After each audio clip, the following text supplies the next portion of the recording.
첫 번째 경기는 브렌트포드와 에버튼의 경기입니다. 웨스트햄전 승리 이후 직전 레스터 원정에서 0대4 대승을 기록하며 리그 2연승을 기록한 브렌트포드의 순위는 리그 11위로 올랐습니다.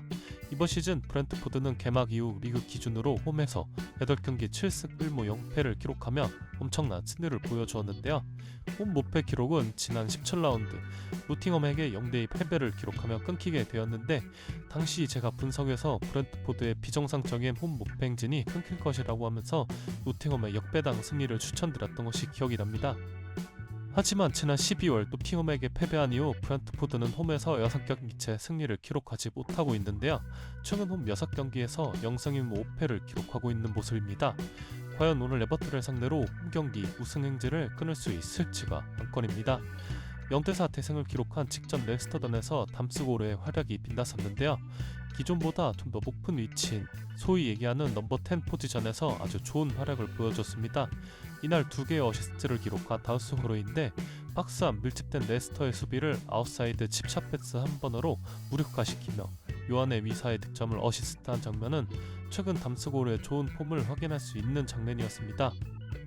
강등을 걱정하던 에버튼은 지난 1월 데이비드 모예스 감독이 돌아오면서 완전히 달라졌습니다.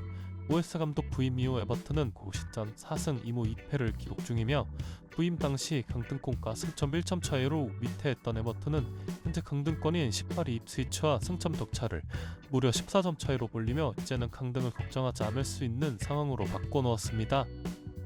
또한 좋지 못한 폼에도 철밥통 마치 두전 원톱 자리를 지켰던 칼버트 루인 대신 최근 선발 기회를 받고 있는 베토는 직전 맨유전에서도 선제골을 기록하며 최근 리그 4경기 연속 득점 및 5골을 기록하며 에버튼 육성 당시 받았던 기대를 늦게나마 충족시키고 있는 모습인데요. 하지만 직전 맨유전에서 전반전에만 2대0으로 앞서며 거의 다 잡았던 승기를 후반전 72분과 80분 짧은 시간에 동점으로 허용하며 무승부를 기록한 것은 아쉬운 부분입니다. 브렌트포드의 토마스 프랭크 감독은 맞춤형 전술 플레이를 준비하는 데 있어 토같은 감독입니다. 지공이 필요한 경기에선 그에 맞는 전술 플레이를 가져오고, 역습을 노려하는 경기에선 또 그에 맞는 전술 플랜을 준비해옵니다. 다른 스타 감독들에 가려진 매우 좋은 감독이라고 생각하는데, 브렌트포드는 리그 기준 홈 13경기에서 29골을 기록 중이고, 홈 기준으로 봤을 때 가장 높은 득점력을 자랑하는 팀이라는 점에서 브렌트포드의 승리로 추천드립니다. 두 번째 경기는 토트넘과 맨체스터 시티의 경기입니다. 리그에서 토트넘의 득실차만 봤을 땐 최소 6위 이상을 기록하고 있을 것 같은 좋은 득실차이지만 10승 3무 13패를 기록 중인 토트넘의 리그 순위는 현재 12위로 매우 초라한 성적표입니다.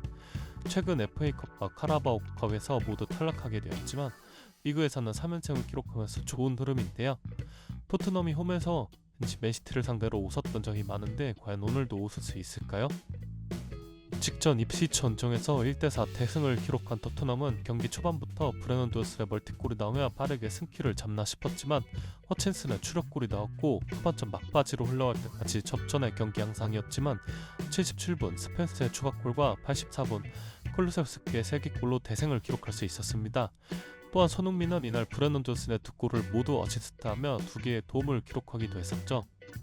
반대로 맨체스터 시티는 2연패 흐름입니다. 챔피언스리그 16강 플레이오프에서 레알 마드리드에게 2경기 60점을 기록하며 무너졌고, 직전 리버풀과의 경기에서도 0대2 패배를 기록했는데요.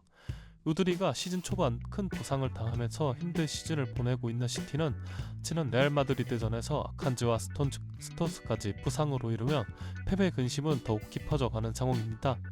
또한 이번 시즌 백업 선수 없이 많은 일정을 소화한 홀란드는 이번 경기에서도 결장 가능성이 있습니다. 잘 나가는 뉴캐슬을 상대로 완벽한 경기력 끝에 4대0 대승을 기록했지만 이후 경기들에선 그런 모습을 전혀 보여주지 못한 채 무너졌습니다. 아무래도 홀란드의 공백이 크게 느껴지는 부분들이 있었는데, 맨시티의 공격 상황, 상대 수비수들의 시선은 아무래도 홀란드 쪽에 집중이 될 수밖에 없기 때문에 다른 공격수들에게 공간이 좀 더 나오는 편인데, 리버풀이 내려앉아버리니 수비를 우락할 해법을 찾기가 매우 어려워 보였습니다. 맨시티가 한참 잘 나갈 때도 이상하게도 토트넘 원정은 힘들어하는 경기가 많았습니다. 하물며 홀란드와 로드리가 없는 지금은 어떨까요? 물론 이적생들이 짧은 적응 기간에도 충분히 제 역할을 해주고 있는 모습이긴 하지만 현재 토트넘의 기세가 올라오는 타이밍이라는 점에서 토트넘의 사이드로 생각 중이고요. 두 팀의 맞대결에서 무승부는 거의 나오지 않았었기 때문에 무승부 가능성은 배제하겠습니다. 참고로 토트넘 홈에서 펼쳐진 두 팀의 맞대결에서 마지막 무승부가 무려 15년 전인 2010년 경기였거든요. 토트넘의 역배당 승리로 가보겠습니다.